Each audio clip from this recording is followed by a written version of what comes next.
Hi, And now, thank you. ladies and gentlemen, I am thrilled to be able to welcome the one and only Claire Mould.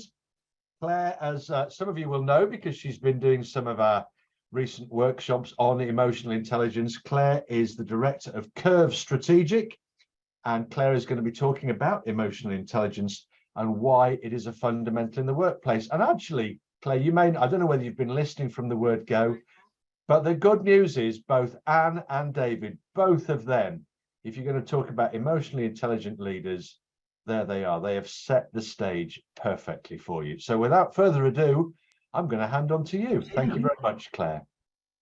Wonderful. Thank you, John. And thank you very much to Anne and David, because as John said, you've absolutely set the stage perfectly. And what I love about it is that we've heard about two enormous projects that are going on, bigger than far many of us are actually involved with that are part of today's conference. But ultimately, it comes down to good, emotionally intelligent leadership underpinning it. If you look at the words that were coming through, we were talking about, he said the dangers of starting off as Andy at the beginning of her journey with demoralized staff and then ending up with valued staff. As David said, happy staff, stay there and go on and go on. What I'm going to canter straight into, because I am very conscious of time, is taking us through what we're going to look at today. So we're going to break down the components of what is emotional intelligence, why emotional intelligence is fundamental in the workplace, and the essential need for effective leadership to ensure that emotional intelligence is genuinely established and embedded. So emotional intelligence is the ability to perceive, interpret, demonstrate, control and use emotions to communicate with and to relate to others effectively and constructively. And again, drawing on what we've already heard with some phenomenal examples this morning, that actually it's about effectiveness and constructiveness. I feel very passionately about the fact that emotional intelligence isn't just a whimsy, that, oh, it's a lovely thing to have. Actually, this is at the core of us driving forward in an effective and constructive way. And an emotionally intelligent team is made up of individuals who demonstrate their ability to control their own emotions and also recognize others' feelings. This is so important at the time. We've lived through in health and social care the last couple of years, and goodness knows it's been very, very challenging before then. But the last couple of years, we've lived through the most incredibly challenging times. And we can see with what's happening in the NHS with the talk of strikes that are coming out today. And I know definitely passionately, I've worked in social care for over 20 years, that there are emotions are running high. Everybody is feeling quite depleted. Everybody is feeling quite exhausted, but everybody is having to pull together to move forward, because we do what we do, we're there for the individuals that we support. But for us to move forward in demands an emotionally intelligent team who demonstrate their ability to control their emotions. And most importantly, and we're thinking as leaders today, recognizing the feelings of others. So what I want you to do just for a second, and this isn't going to be shared, this is just for you, take a moment to describe your temperament. Honestly, just know your temperament with 3 adjectives. We heard from Anne today, she said, oh, these were wonderful adjectives to be described by. But actually, let's be very honest about that. Let's choose the ones that we believe best describe us. You can also make another list of the ones that you aspire to, but quite honestly, which ones at this current time do you feel describe you?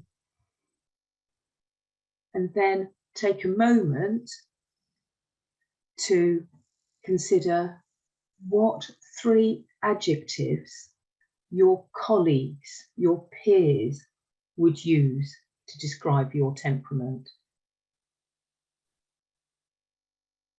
An honest self-reflection. And what we're going to do is just hold those with us as we go through the rest of this session and then return to it at the end. But the things that we're saying today, we need to hold on to. And I am categorically aware of the fact that today you may feel in a different temperament than you did yesterday, than you may do tomorrow. David may feel very differently in a temperament as he goes into his CQC meeting this afternoon, coming out of that, than he did coming into this presentation this morning. We change, but think predominantly the consistency of how we can describe our temperament and how others would describe that. So moving on then, what are the key signs of emotional intelligence? They're self-awareness, self-confidence, and self-acceptance. An awareness of others, an ability to accept and embrace change. I'm going to break down each of those. So when we're looking at our self-awareness, self-confidence, and self-acceptance, a genuine awareness of what are our personal strengths. As leaders, as individuals working in health and social care, what are our strengths? But also a realistic awareness of what are our limitations. It is so important, as important for us to be keen on what our strengths are, for us to own our limitations. We often find, and we heard this morning from Anne about sort of the recruitment process, and a very much value-based recruitment process. But we hear often in interviews, people get asked, oh, well, what are your strengths? And then they say, oh, what areas of weakness do you have? You notice I didn't use the word weakness, I said areas of limitation. And we see that as an, oh, well, I have to give some sort of response to this. Whereas we shouldn't feel embarrassed to say, actually, these are my limitations. Because we are working as a whole team. Emotionally intelligent teams are a combination of individuals bringing all of their strengths.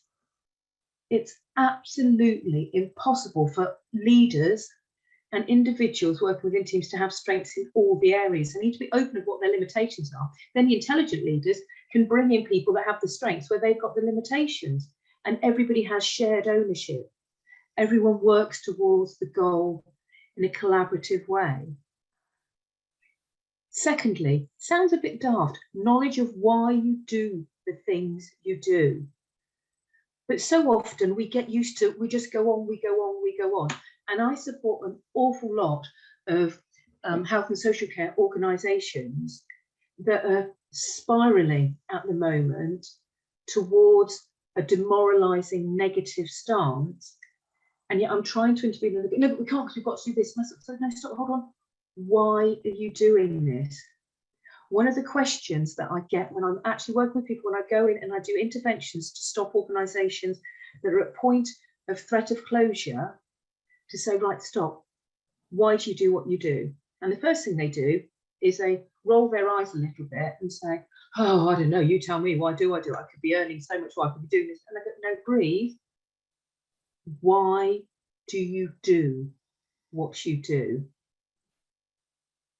And I know when I used to run a charity that supported residential care and care in the community for adults with complex mental health needs and learning disabilities.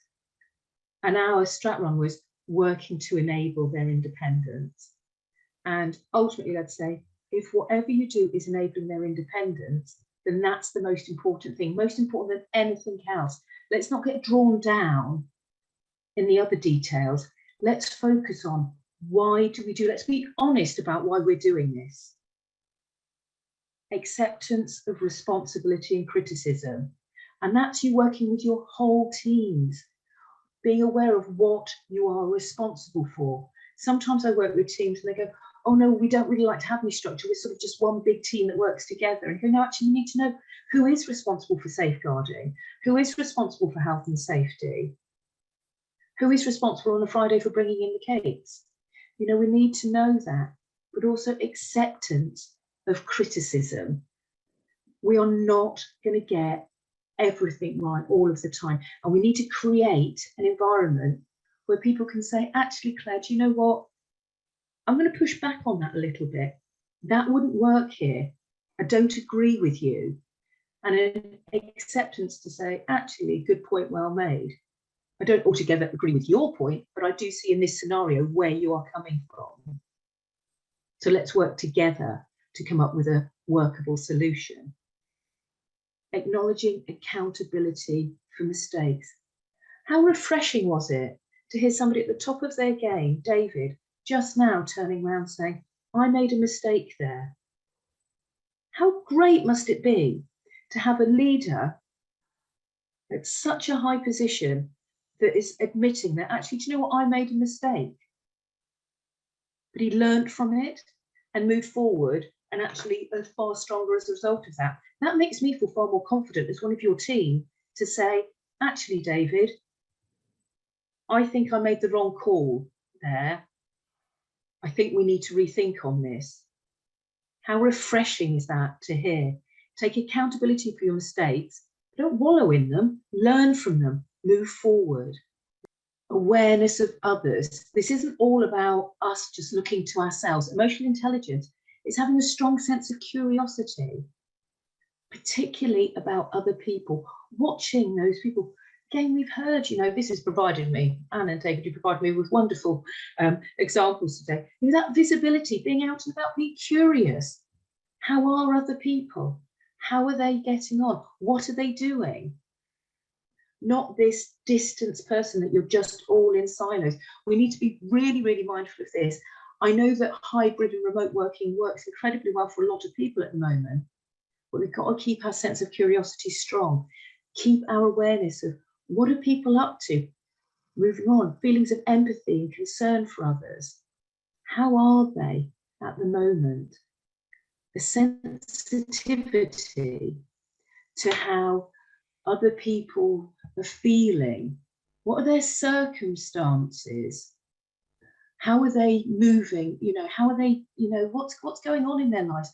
All of us work, but have lives outside of that. We need to be non-judgmental. And I've just seen something flash up in the chat saying criticism is often so negative. Actually, we need to be non-judgmental of people. And we need to realise that people actually aren't judging us, they're stating us. And having genuine listening skills. And then ultimately that will lead to the ability to accept and embrace change. I know, having worked in the field as a CEO and a team member for many, many years, a lot of people say, oh, but change is really frightening. Change is really, really challenging. People push back on change. But actually, in an emotionally intelligent environment, we can accept and embrace change. But that will involve us having the ability to manage emotions in difficult situations. When we've asked people to do, and people still aren't doing things, I'm supporting an organisation at the moment, and I'm asking them, and there's pushback and there's pushback. And the temptation is, just do it and we will get there. You know, if you listen to what I'm saying, you will get there. But actually, of course, I can't say that. I need to empathise with where they're coming from. Why are they pushing back so much? I need to manage my emotions in difficult situations. I need to manage my emotions when I'm already short-staffed and somebody's phoning up and it's the third person today that's phoned up sick and I have no more budget for agency staff, but I've got to get the floor covered. I've got to manage my emotions because the rest of the team who have turned up, it's not fair on them that they hear the brunt of the anger that I'm feeling. I have to manage those emotions. And I have the ability to solve problems and find solutions in a way that works for everyone. Not just, oh, we need to get from here to here, tick, we've done it, but are we bringing everybody with us in that change? Are they all moving forward? And so we move on now to be thinking about why is emotional intelligence fundamental in the workplace. So quoting Stephen Covey, when you show deep empathy towards others, their defensive energy goes down and positive energy replaces it. And when we get to this state, this is when you can get more creative in solving problems. And the wonderful shift is you're not sat on your own in the dead of night under candlelight trying to work through something. You're coming together as a team creatively.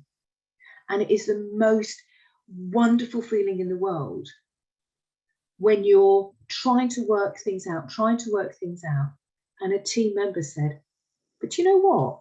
I was thinking last night, how about this? How wonderful is that? Rather than you, when everyone else goes home, sitting at your desk thinking, I've got to come up with a solution. We do this creatively together. It establishes a productive and positive work environment.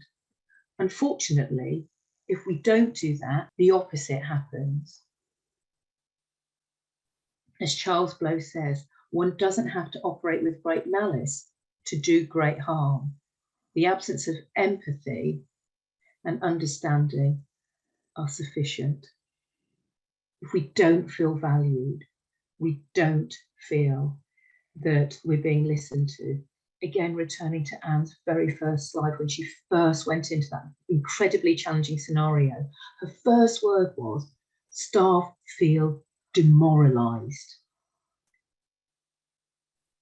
We can do great harm if we're not actually working and supporting individuals. And in the current climate, it is essential.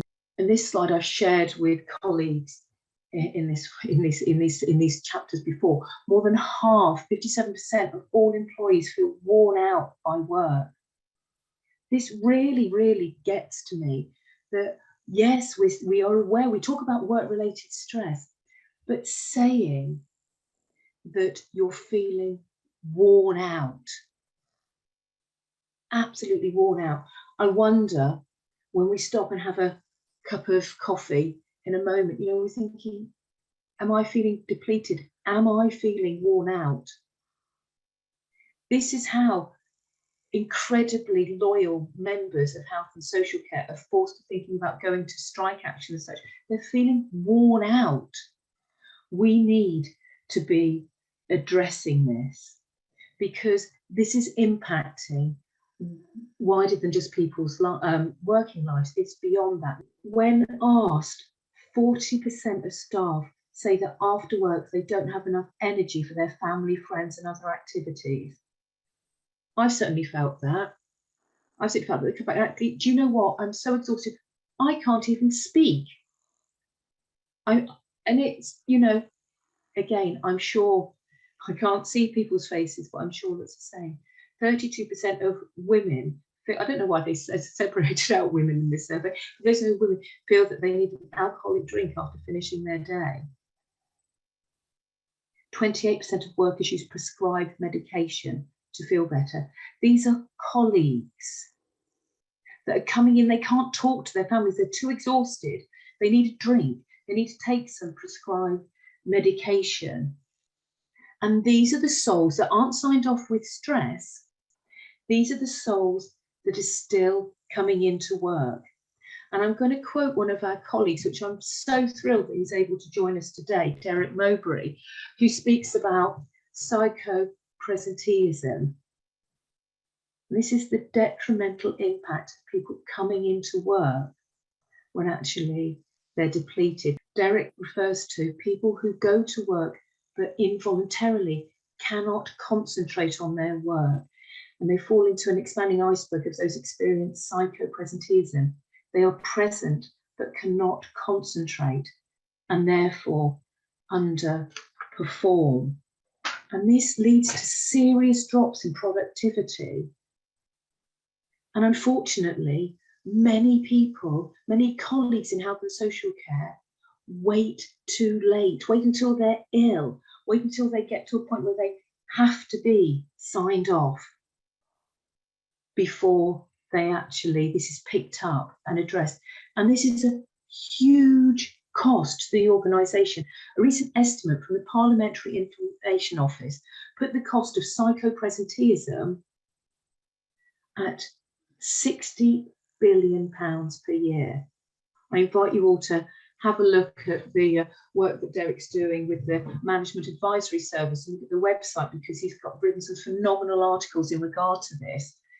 But I'm conscious we've got to canter on, but it's a huge cost. These aren't people that are off with stress. These are people that are turning up every day.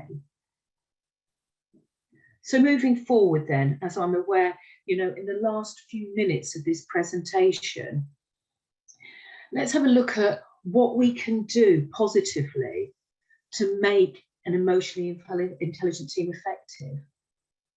Let's introduce actively learning new things. When we actively learn, we feel awake, we feel alive, rather than simply refreshing mandatory training. When I'm supporting organisations and I say, oh, there's my training matrix, and it's a list of mandatory training and when things have to be refreshed, which is obviously for compliance really, really important. But where's the other? Where is the other learning that goes on? The exciting, that really fires us up. Actively responding rather than defensively reacting. Responding and reacting are very different things. We're getting into this thing of firefighting. We're reacting to things, and then we get defensive. Look, what more can I do? I have nothing more to give. Rather than actively responding. Let's listen, let's work together. How can we respond to this in a really effective way? Actively listening rather than passively hearing. When you're going in to a meeting, are we actively listening? Carl Rogers says, we think we listen, but rarely do we listen with real understanding, true empathy. And yet listening of this very special kind is one of the most potent forces for change. We're in a team, and often when people are talking, you're thinking about the next thing that you're going to say, you're thinking about the next agenda item. Actually, while that person's talking, it gives me a chance to just quickly double check my notes here. We need to seek to understand rather than be understood. When we're going into meetings, to say, right, I need to get this point across, rather than, actually, it's important that the team understand this. I need to drive this phenomenal change. It has got to happen. It's non-negotiable. But my starting point has to be with understanding, rather than saying, I'm going to go in there and tell them why this needs to be done. It does need to be done. It's a non-negotiable. But our starting point, let's listen from a point of seeking to understand. So how can we do this? How can we create an emotionally intelligent, psychologically safe environment? First of all, we've got to role model a healthy, sustainable, realistic work-life balance. If we're in all hours, if we're there, first thing in the morning, last thing at night, if we're not taking our annual leave, that isn't effective. We need to identify our team's interests and expertise. If we're going to put together active learning, we need to identify their learning and development needs. We need to create a positive work culture built on prevention and mental health promotion. We need to show appreciation. We need to provide and promote happier, healthier lifestyle choices. Get up and have a walk, a break. You don't have to take your break at your desk, and work collaboratively with colleagues. And John, you'll be pleased to know that this is my nearly final slide. I am timing, I've got an egg timer in front of me, John, I am on it. As Maya Angelou says, I have learned that people will forget what you said, people will forget what you did, but people will never forget how you made them feel. That isn't a new slide to many of you, a new quote, but how often do we do it? So I'm going to leave you this morning with a takeaway activity, and you can have these slides. So having thought about what we've just spent the last half hour thinking about, revisit the adjectives that you identified as best describing your temperament, that you thought your colleagues would use to describe you. Think how much of these are generic inheritance, physical attributes, life experience, environmental conditions, and what factors does this have on your personal life, on your professional life? Which of these factors do you want to change and why, given what we've thought about this morning? If we're going to drive forward the phenomenal changes that we've heard by our colleagues first thing this morning, then how are you going to implement this change? Thank you very much. Well, thank you, Claire. There you go, everybody. It's not been a bad morning, really, has it? How about that? And David and Claire as the starting points for today's conference. I'm knocked out. I think that's been fantastic. We've got, well, we are out of time, but come on, I'll give you 1 minute for anybody who'd like to ask Claire a quick question. She is doing a number of further events with us, I think, and we've got various of her previous events recorded as well, so you can go and search on our website and find some stuff that she's already done if that hit your spots.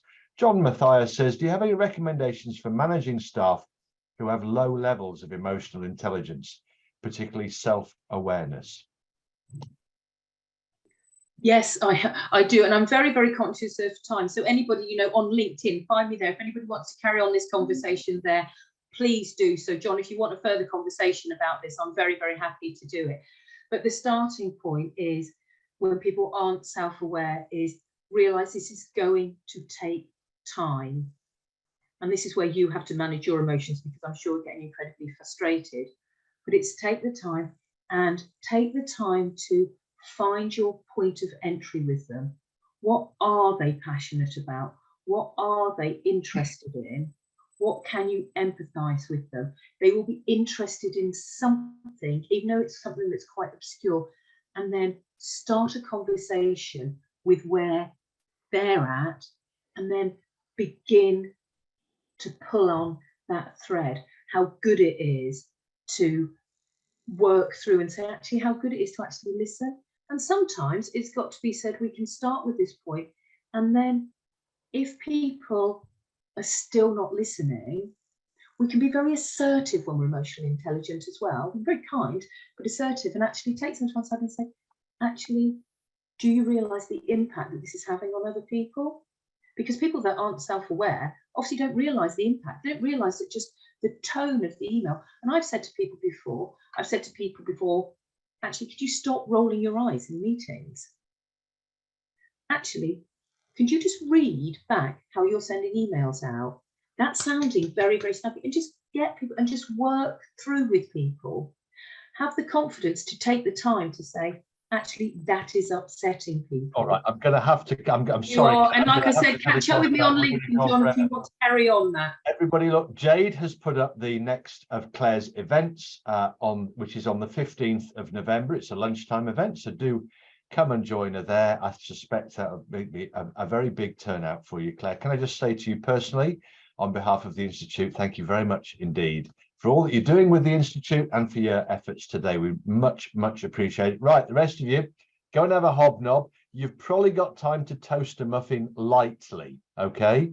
Go and do that. Have a cup of tea, have a cup of coffee, and we'll see you back here 11:15. We really haven't got long, where the fabulous Janet Smith from Royal Wolverhampton is going to talk about greening the Royal Wolverhampton Trust services, success and challenges, all about environmental sustainability.